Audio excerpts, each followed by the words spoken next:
할렐루야. 사순절 세 번째 주일입니다. 함께 예배하는 교우들 주님의 이름으로 환영하고 축복합니다. 오늘 읽은 본문으로 주 예수께 받은 사명이라는 제목으로 하나님의 말씀을 전합니다. 오늘 말씀의 제목은 우리 봉독한 24절 바울 사도의 우리가 흔히 고별 설교라고도 이야기하는 그런 고백 가운데 있는 내용입니다. 바울의 고백이었지만 우리의 믿음의 고백이라는 생각으로 24절 말씀만 같이 다시 읽어보겠습니다. 내가 달려갈 길과 주 예수께 받은 사명 곧 하나님의 은혜의 복음을 증언하는 일을 마치려 하면은 나의 생명조차 조금도 귀한 것으로 여기지 아니하노라. 아멘. 사도행전의 마지막 후반은 바울의 전도 여행입니다. 크게 세 번에 걸쳐서 바울의 선교 여행이 기록되어 있는데 오늘 우리가 읽은 말씀은 그 세 번째 바울의 전도 여행의 마지막 부분이죠. 그래서 여행을 마치고 이제 예루살렘을 향해 돌아오는 길, 밀레도라고 하는 곳에서 에베소 교회의 지도자들을 만나서 나눈 대화를 기록하고 있습니다. 이후에 바울이 어떻게 되는가라는 것은 사도행전을 보면 예루살렘으로 돌아가서 바울이 고발을 당하죠. 그래서 죄수의 신분이 되어서 로마로 잡혀가게 됩니다. 그리고 전해지는 기록에 의하면 로마에서 바울이 순교하게 되죠. 그렇게 에베소 교회 동역자들, 에베소라고 하는 곳이 바울이 복음을 전했던 소아시아 이방 선교 사역의 중심지였기 때문에 그렇게 함께 동역했던 이들과 어쩌면 마지막이 될 수도 있는 그런 만남의 자리에서 바울이 전하는 바울의 심경이 담겨 있는 그 마지막 고백 속에서 우리는 그리스도인의 삶에 대한 교훈을 듣게 됩니다.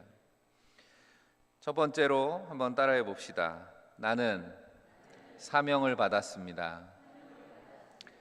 바울은 자신이 사명을 받았다라고 하는 고백을 합니다. 우리가 그리스도인이 된다라고 하는 것은 이처럼 예수 그리스도로부터 우리가 사명을 받았다라고 하는 것입니다. 그 사명은 어떤 사명입니까? 사명을 헬라어로 디아코니아라고 합니다. 다른 본문에 보면 이 디아코니아라는 단어를 직분 혹은 섬기는 일 이렇게 번역을 했습니다. 앞에 현수막이 걸려 있는 것처럼 오늘 2부 예배 시간에는 우리 교회 이제 육명신 장로님이 은퇴를 하시고 이춘봉 장로님이 새롭게 취임을 하는 것을 우리가 함께 축하하는 그런 자리입니다. 두 분 장로님이 모든 은퇴하시는 분들, 모든 취임하시는 임원들, 직분을 맡으신 분들을 대표한다라고 저는 생각을 합니다. 그러니까 여러분 모두에게 그 직분과 사명이 있는 거죠. 자신의 사명을 마치는 일에는 생명조차 조금도 아끼지 않노라 그렇게 고백했습니다. 사람에게 생명보다 귀한 게 뭐가 있겠습니까? 하지만 그 소중한 생명까지도 내놓을 수 있는, 아낌없이 내어놓을 수 있는 것이 곧 그리스도인의 사명이라고 바울은 말씀하고 있는 거죠. 그래서 사명이라고 하는 말이 우리말로 번역이 돼 있어서 이제 보낼 사자 사명이잖아요. 그래서 보냄받았다라고 하는 의미에서의 사자이지만 그리스도인에게는 그래서 죽을 사자 사명이라고 해도 틀리지 않다라고 하는 거죠. 예수께 받은 사명은 우리가 복음을 들고 보냄을 받았지만 그 사명은 우리가 죽기까지 감당하는 그런 하나님의 명령이다라고 하는 거죠. 직분을 맡은 분들에게 자주 당부드리는 말씀으로 요한계시록 2장 서머나 교회에게 주신 말씀 중에 2장 10절 말씀을 자주 언급을 합니다. 내가 죽도록 충성하라.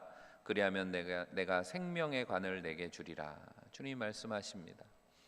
죽도록이라고 하는 게 순교자의 자세로 이런 의미도 되겠지만 죽는 그 순간까지 우리가 하나님의 부르심을 받는 그 순간까지 믿음으로 최선을 다하라라고 하는 것. 그랬을 때 하나님께서 하늘의 상급으로 우리에게 복 주시겠다 말씀합니다. 실제로 서머나교회는 박해의 시기에 서머나교회를 이끌었던 폴리캅이라고 하는 주교의 이야기가 오랫동안 교회 역사 속에 전해지죠. 박해라고 하는 게 다른 거겠습니까? 예수를 부인하라는 거죠. 신앙을 포기하라. 그러면 살려주겠다 하고 서머나 총독이 폴리캅에게 회유합니다. 그때 폴리캅의 나이가 80이 넘었는데 폴리캅이 그 서머나 총독에게 이렇게 답합니다. 내 나이가 이제 86세인데 지난 세월 동안 주님은 한 번도 나를 해롭게 하신 적이 없는데 내가 어찌 이 나이에 나를 구원하신 주님을 부인할 수가 있겠는가? 그냥 나를 죽여주시오. 그리고 순교를 당했다는 거죠. 목숨을 내놓아도 아깝지 않은 사명이 무엇입니까? 바울은 주께 받은 복음의 사명이라고 그렇게 말하고 있습니다. 하나님의 은혜의 복음을 증언하는 일이라고 그렇게 설명합니다. 그리스도인에게 부여된 사명은 주님께서 사도들을 통해서 맡겨주시고 명령하신 땅끝까지 이르러 증인이 되라라고 하신 것이고, 이를 위해서 때를 얻든지 못 얻든지 말씀을 전하는 것이다. 성경은 말씀합니다. 그리스도인은 바로 이 사명에 따라서 살고 이 사명에 따라 죽는 사람들이다라고 하는 것을 바울은 고백하고 있는 것입니다. 그런 복음의 사명자들이 자주 하는 고백이 있습니다. 캐나다의 빅토리아 대학이 있는데 그 빅토리아 대학의 총장을 지낸 알렉스 혼 교수님이라고 하는 분은 70대 고령에도 늘 해마다 아마존으로 선교 여행을 떠났습니다. 이제 나이가 들었으니까 노 교수를 걱정하는 제자들이 이제는 좀 쉬셔도 되지 않겠습니까? 라고 말할 때 이 알렉스 혼 교수는 이렇게 대답했다고 하지요. 나는 낡아서 없어지기보다 하나님의 영광을 위해 닳아서 없어지는 삶을 살려고 합니다. 이런 표현 많이 들어보셨죠? 바울도 어쩌면 그런 고백을 가지고 신앙생활을 한 거죠. 그의 신상을 염려하는 이들 앞에 같은 다짐을 하고 있는 겁니다. 그럼 이런 바울의 사명의식이 어디에서 비롯된 것일까? 분명한 것은 바울의 고백들 속에서 우리는 바울의 그 사명의식이 바로 예수 그리스도 십자가 복음을 통해서 주어졌다라고 하는 것을 발견하게 됩니다. 고린도 교회에 보낸 편지 가운데 고린도서 1장 18절에 십자가의 도가 멸망하는 자들에게는 미련한 것이요 구원을 받는 우리에게는 하나님의 능력이라 그렇게 선포했기 때문입니다. 십자가의 도, 그것이 나에게는 능력입니다. 그리스도인들을 박해하러 가는 길에서 바울은 부활하신 주님을 만나게 됩니다. 그리고 그의 인생이 변화되죠. 바울은 그리스도의 십자가가 감추어진 구원의 비밀이라는 사실을 깨닫게 되었습니다. 그리고 복음을 증거하는 사명을 받았습니다. 그래서 갈라디아서 6장 14절에 그러나 내게는 우리 주 예수 그리스도의 십자가 외에 결코 자랑할 것이 없으니 그리스도로 말미암아 세상이 나를 대하여 십자가에 못 박히고 내가 또한 세상을 대하여 그러하니라 고백했습니다. 바울에게 있어서 이제 십자가는 바울 인생의 최고의 가치가 되었고 그 십자가의 복음을 전하는 것이 그의 일생의 사명이 되었다라는 것입니다. 그리스도의 십자가 복음을 전함으로 한 영혼을 구원하는 일에 소중함을 깨닫게 되었다라는 것이죠. 무엇보다도 이것이 하나님이 가장 기뻐하시는 일임을 발견하게 된 것입니다. 그리스도인으로서 이 사명의식을 가지고 살아갈 때 우리도 세상을 이기고 변화시키는 열정적인 바울과 같은 삶을 살게 될 수 있습니다. 이것이 우리가 살아가는 삶의 원리가 되시기를 간절히 바랍니다. 그런 의미에서 다시 한번 믿음으로 고백해 보시기를 바랍니다. 나는 복음의 사명을 받았습니다. 같이 한번 고백해 봅시다. 나는 복음의 사명을 받았습니다. 아멘. 두 번째로 복음의 사명을 받은 그리스도인을 설명하는 다른 표현은 바로 성령의 사람이라고 하는 겁니다. 나는 성령의 지시를 따른다라고 하는 거죠. 요즘 젊은 사람들이 성격 유형 검사라 그래서 MBTI라고 하는 검사를 합니다. 여러분도 해보셨는지 모르겠는데 이력서에 보면 젊은 사람들 이력서에 요즘에는 자신의 MBTI가 뭡니다 이런 것도 적어 넣기도 하더라고요. MBTI라고 하는 게 4가지 대조되는 특징을 기준으로 16가지 성격 유형을 나누는 거죠.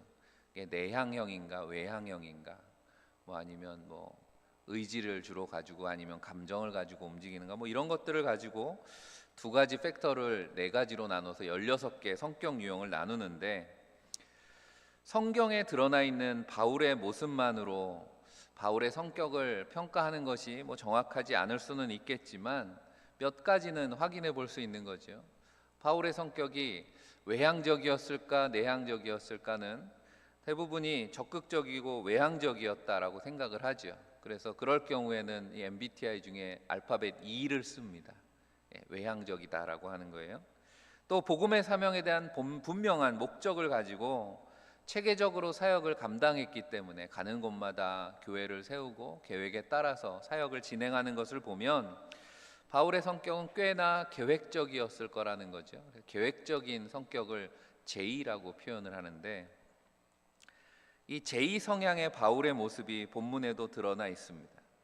바울이 지금 예루살렘으로 돌아가는 길에 에베소를 거치지 않고 밀레도에서 에베소의 지도자들을 불러서 그들을 만나고 예루살렘으로 가게 된 이유가 앞서 16절에 나옵니다.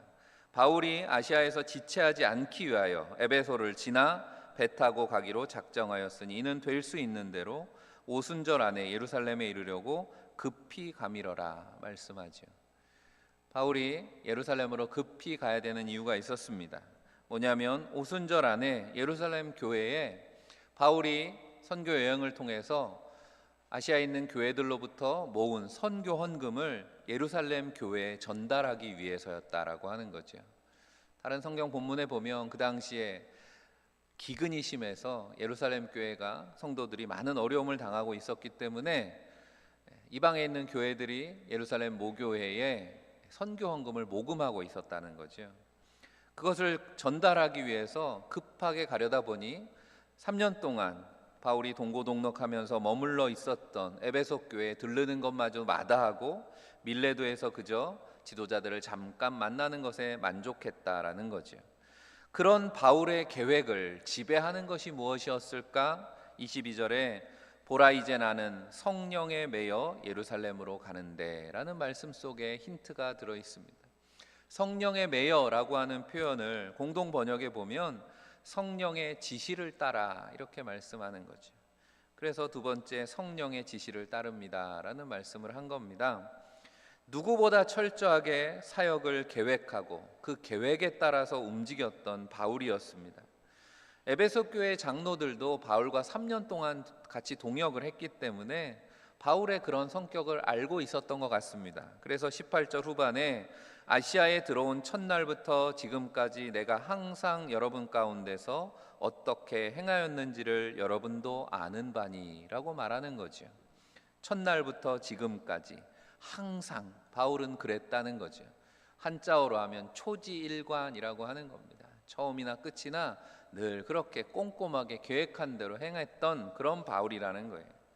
복음의 사명자로서 바울을 초지일관하게 했던 것은 그런데 바울의 고백 속에 성령의 인도하심이었다라고 고백하고 있는 겁니다. 우리가 사도행전을 다른 말로 성령행전이라고 이야기합니다. 초대교회 복음의 역사는 시작부터 성령의 역사였잖아요. 예수님께서 예루살렘 떠나지 말고 성령이 임할 때까지 기다려라 말씀하신 대로 사도행전 1장 8절에 그들에게 성령이 임하게 됩니다. 성령의 권능이 임하게 되는 거지요. 그 역사의 중심에, 성령의 역사의 중심에 부르심받고 쓰임받았던 바울의 사역도 이 성령의 인도하심을 빼고는 설명할 수가 없습니다. 바울이 어떻게 사역을 시작하게 되었습니까? 다메섹으로 가는 길에, 바울이 다메섹으로 갈 때는 그리스도인들을 붙잡아서 박해하려고 가는 길이었습니다. 하지만 그 길 중에 부활하신 주님을 만납니다. 부활하신 주님을 만나고 밝은 빛에 눈이 어두워졌다 성경이 말씀하죠. 어떻게 바울이 눈을 뜨게 됩니까? 다메섹에 있는 제자 아나니아에게 인도함을 받아서 아나니아의 집에 가게 됩니다. 아나니아의 집에서 아나니아가 바울에게 안수 기도를 해줍니다. 그 기도할 때 바울이 들은 말씀이 있죠. 사도행전 9장 17절에 나옵니다.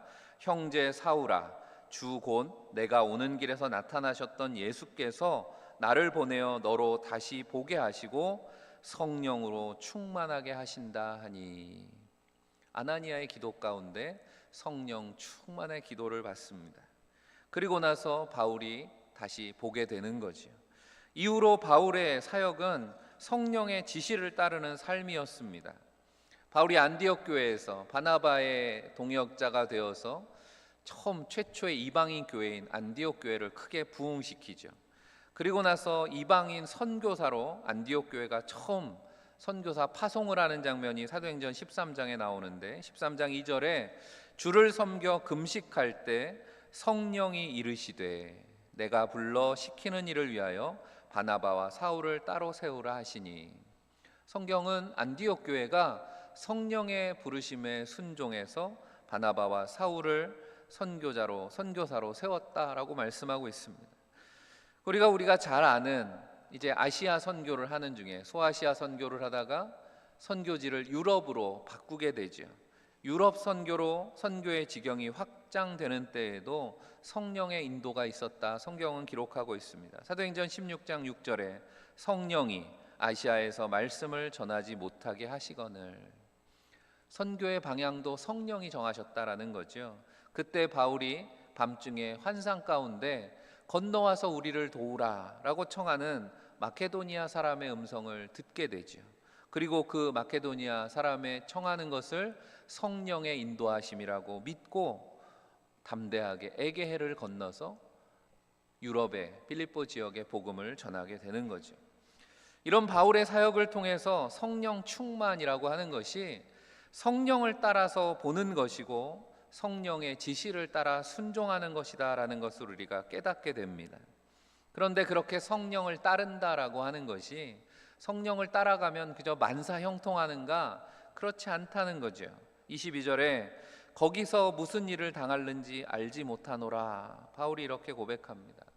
근데 글자 그대로 뭐가 일어날지 모른다는 의미가 아니라 바로 이어져 나오는 23절에 보면 바울이 이미 알고 있습니다. 오직 성령이 각 성에서 내게 증언하여 결박과 환난이 나를 기다린다 하시나. 이제 예루살렘으로 가면 바울에게 어떤 일이 일어나게 될지 성령을 통해서 바울이 가는 곳마다 성령의 감동을 받은 이들이 바울 일행을 가로막고 이야기했다는 거죠. 예루살렘에 가면 고난이 있을 겁니다. 박해를 당하게 될 것입니다. 불보듯 뻔하게 고난이 예고되어 있는 길을 가는 것입니다. 바울이라고 왜 두렵지 않았겠습니까? 그럼에도 불구하고 지금까지 그래왔던 것처럼 초지일관 성령의 인도하심을 따라가는 것입니다. 순종하며 나가는 것입니다. 왜냐하면 지금까지 성령 충만을 힘입고 성령의 인도하심을 따라서 복음을 전하면서 바울은 깨달았다라고 하는 거죠. 십자가가 없이는 부활이 없다는 사실을 깨달았을 겁니다. 헌신과 희생이 없는 복음에는 능력이 없음을 깨달았다는 거죠. 누구보다 계획적인 인생을 살아왔던 바울이지만 복음의 은혜를 경험한 후에는 철저하게 성령의 인도를 따르는 것이 바울의 계획이 되었다라는 것입니다. 주님께 복음의 사명을 받은 사람들인 우리도 같은 고백을 가지고 살아야 될 줄로 믿습니다. 나는 성령의 지시를 따릅니다. 같이 한번 고백해 봅시다. 나는 성령의 지시를 따릅니다. 아멘. 마지막으로 복음의 사명을 받아서 성령의 인도함을 따르는 그리스도인의 사역에 대해서 바울은 주님을 섬긴 것이다, 그렇게 말하고 있습니다. 오늘 본문에 에베소 교회 장로들에게 하는 바울의 첫 마디를 다시 읽어봅니다. 18절에 그들에게 말하되 아시아에 들어온 첫날부터 지금까지 내가 항상 여러분 가운데서 어떻게 행하였는지를 여러분도 아는 바니 곧 모든 겸손과 눈물이며 유대인의 간교로 말미암아 당한 시험을 참고 주를 섬긴 것과 말씀합니다. 모인 지도자들 앞에서 바울은 먼저 자신이 행한 사역을 회상하고 있습니다. 아시아에 들어온 첫날부터 지금까지 에베소 교회에서 3년 동안을 동고동락하면서 그가 행했던 사역들에 대해서 쭉 열거하는 거죠. 한마디로 자신의 사역을 마지막에 나오는 표현대로 주님을 섬긴 것이다, 그렇게 고백하고 있습니다. 어떤 직분이나 사역이든 맡은 그리스도인들의 자세에 대해서 성경에 반복해서 언급되는 내용이 무엇입니까? 골로새 교회에 보낸 편지 중에 골로새 3장 23절에 보면 같이 읽어볼까요? 무슨 일을 하든지 마음을 다하여 주께 하듯 하고 사람에게 하듯 하지 말라. 아멘. 이 골로새서에서 죽게 하듯 하라, 사람에게 하듯 하지 말라라고 하는 말씀은 바로 앞에 나오는 육신의 상전들에게 순종하는 종의 자세에 대해서 가르치는 내용에 이어져 나오는 말씀입니다. 그 앞에 22절 말씀도 읽어보면 종들아 모든 일에 육신의 상전들에게 순종하되 사람을 기쁘게 하는 자와 같이 눈가림만 하지 말고 오직 주를 두려워하여 성실한 마음으로 하라 말씀합니다. 어떤 사역이든 직분이든 섬김이든 우리는 사람들 상대로 하는 것입니다. 그렇게 상대하는 사람들은 또 얼마나 다양합니까? 우리가 교회가 뭐 한 몸이다 이렇게 말하지만 사실 교회 지체 한 사람 한 사람들을 보면 얼마나 다양합니까? 출신이든 성격이든 뭐 나이든 성별이든 다양한 사람들이 모여서 교회를 이룹니다. 때로 제가 목회자로서 성도들의 섬김을 보면서 부끄러울 때도 많습니다. 어떤 분들은 늘 기도에 앞장서시고 또 헌신하시고 상대에 대한 배려가 말과 몸에 배어 있는 분들이 있습니다. 불평하기보다는 늘 감사가 습관이 되어 있는 그런 분들을 보면 신앙인으로서 저절로 존경하게 되지요. 그런데 뭐 그런 분들만 있는 게 아니잖아요. 대부분 우리는 다 어떻습니까? 우리는 다 약합니다. 그래서 마음에 안 들면 참지 못하고 말부터 할 때가 있다는 거죠. 우리가 무심코 던진 한마디, 비판하는 말에 누군가는 또 밤잠을 설치면서 속상해할 수도 있다라고 하는 겁니다. 내 신앙의 기준이 옳다는 고집으로 믿음이 약한 이들을 판단하고 가르치려고 할 때는 또 얼마나 많습니까? 기도해야 되는 줄 압니다. 기도합시다 늘 말하지만 기도하기보다는 걱정이 앞서고 그래서 기다리지 못하고 내 마음대로 할 때가 더 많다라고 하는 거죠. 그런 내 모습을 발견할 때가 바로 회개할 때지요. 회개한다는 것, 사람을 바라보는 시선을 주님께로 돌리는 것인 줄 믿습니다. 바울도 사역하는 내내 그런 약한 모습으로 섬기는 교회와 동역자들을 자주 보았을 것입니다. 그럴 때마다 바울 자신의 모습을 돌아보게 되었을 것이고 말씀을 통해서 자신을 채찍질하면서 다시 주님께로 마음을 새롭게 하려고 애쓰지 않았을까라는 거죠. 부활의 복음에 대해서 전하면서 그리스도의 부활에 참여하는 것에 대해서 바울이 이렇게 고백합니다. 부활장 고린도서 15장 31절에 나오는 말씀이지요. 같이 읽어볼까요? 형제들아 내가 그리스도 예수 우리 주 안에서 가진 바 너희에 대한 나의 자랑을 두고 단언하노니 나는 날마다 죽노라. 아멘. 그리스도의 부활에 참여하기 위해서 나는 날마다 죽습니다. 내가 날마다 죽는다라고 하는 건 앞서 나오는 것처럼 내 안에 있는 그런 연약함, 많은 성도들의 모습 가운데서 거울처럼 비추어서 보게 되는 나의 한계, 내 고집, 내 교만, 그런 것들로부터 나는 날마다 죽는다 고백하는 거겠죠. 갈라디아서 2장에 보면 그러한 죽음을 바울은 그리스도와 함께 십자가에 못 박히는 것으로 표현했습니다. 내가 그리스도와 함께 십자가에 못 박혔나니 그런즉 이제는 내가 사는 것이 아니요 오직 내 안에 그리스도께서 사시는 것이라. 아멘. 나는 죽고 내 안에 그리스도가 사는 것, 주를 섬긴다라고 하는 건 그런 의미라고 하는 것입니다. 섬긴다라고 하는 말의 헬라어가 듈로라고 하는 단어인데 헬라어의 의미는 종이 된다라는 그런 의미입니다. 앞서 종들에게 무엇을 하든지 사람에게 하듯 하지 말고 죽게 하듯 하라라는 말이 종이 되어 섬기라라고 하는 그런 의미였다는 거지요. 그리스도의 종이 되어 섬기는 모습에 대해서 오늘 19절에서 바울은 세 가지로 표현을 했습니다. 겸손과 눈물과 시험을 참는 일이라는 거지요. 첫 번째로는 겸손이라 그랬습니다. 초지일관, 여러분 앞에 늘 저는 겸손하려고 애썼습니다 라고 말하는 건데, 겸손이라는 말을 우리는 그저 남 앞에 나를 굽실거리게 하는 것을 겸손이라고 생각할 수가 있습니다. 물론 겸손의 자세는 그런 모습일 수 있죠. 하지만 그저 나는 부족합니다 라고 입버릇처럼 말하는 것이 겸손이 아니다라는 거죠. 겸손의 표본이었던 주님은 어디를 봐도 주님이 그렇게 다른 사람들 앞에서 굽실거렸다라는 내용은 나오지 않는 거죠. 하지만 주님은 나는 온유하고 겸손하니 늘 그렇게 말씀하셨잖아요. 겸손이라고 하는 건 한자어 그대로 겸비한 마음이라고 하는 겁니다. 겸비한 생각입니다.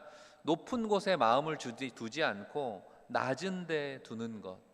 빌립보서 2장에 주님이 하늘 보좌를 버리고 낮은 곳에 임하셨다, 자신을 비우셨다라는 그 표현이 바로 겸손의 정의라고 하는 거죠.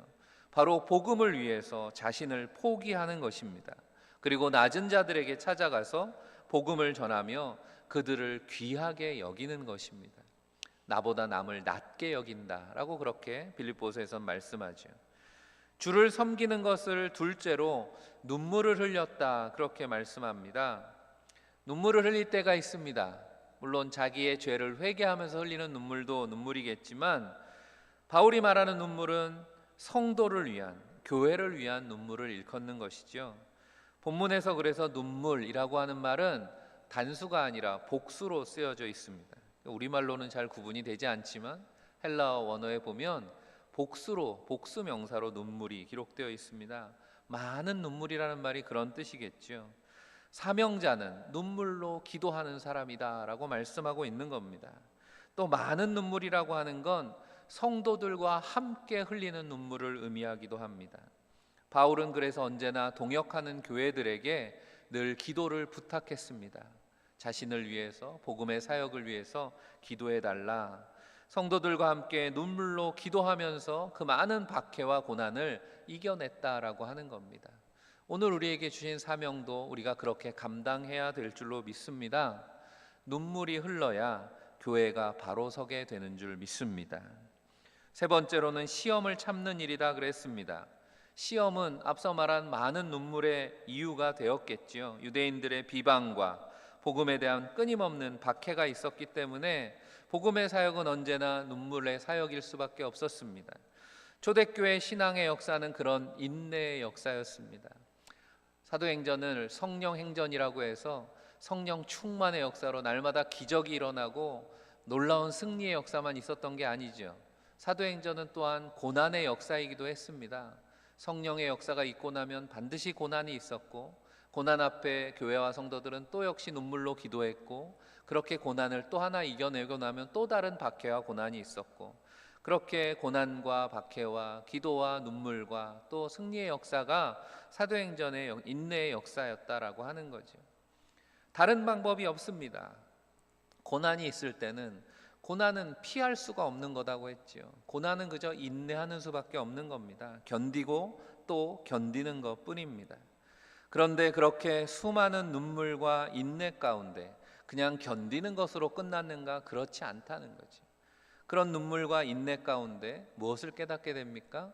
하나님의 사랑을 깨닫게 되었다라고 하는 것이죠. 함께 하시는, 언제나 도우시는 하나님의 인내와 사랑의 기다림을 알게 된 것입니다. 그래서 바울이 고린도전서 13장에 우리가 사랑장이라고 부르는데, 사랑은 이라고 하면서 표현이 나오는 것의 시작이 무엇입니까? 사랑은 오래 참고, 이렇게 시작합니다. 그리고 그 사랑의 고백의 마지막은 어떻게 끝납니까?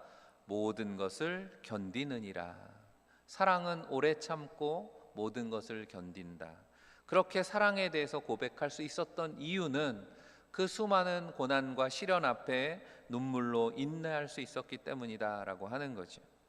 겸손과 눈물, 인내로 섬기는 바울의 모습에서 우리는 그가 종삼아 섬겼던 바로 예수 그리스도의 모습을 발견하게 됩니다. 사랑하는 성도 여러분, 교회의 역사는 바울처럼 주 예수께 받은 복음의 사명을 감당하는 이들을 통해서 이루어졌습니다. 우리는 모두 주님께 그 같은 사명을 받았습니다. 오늘도 우리도 성령의 지시를 따라 생명을 다해 충성하는 성도들이 다 되시기를 바랍니다. 바울의 고백처럼 겸손과 기도와 인내로 주님 닮은 섬김의 모습을 간직한 교회와 성도들, 직분 사명자들이 다 되시기를 주님의 이름으로 간절히 축원합니다. 기도하겠습니다. 살아계신 하나님, 우리에게 복음의 사명 맡겨주시니 감사합니다. 하지만 연약한 우리들, 직분과 섬김에 담겨 있는 귀한 사명의 가치를 깨닫지 못하고 게을렀음을 회개합니다. 불쌍히 여겨 주옵소서. 주님을 깊이 묵상하는 사순절, 우리의 사명을 다시 돌아보는 기회가 되게 하여 주옵소서. 이 시간 함께 모여서 간절히 기도하는 가운데 성령의 인도하심에 다시 눈뜨게 하여 주옵소서. 겸손한 섬김에 힘쓸 때 모든 환난을 이기며 주님 닮아가는 사랑의 사명자로 날마다 새롭게 하여 주옵소서. 우리 주 예수 그리스도 이름 받들어 간절히 기도하옵나이다. 아멘.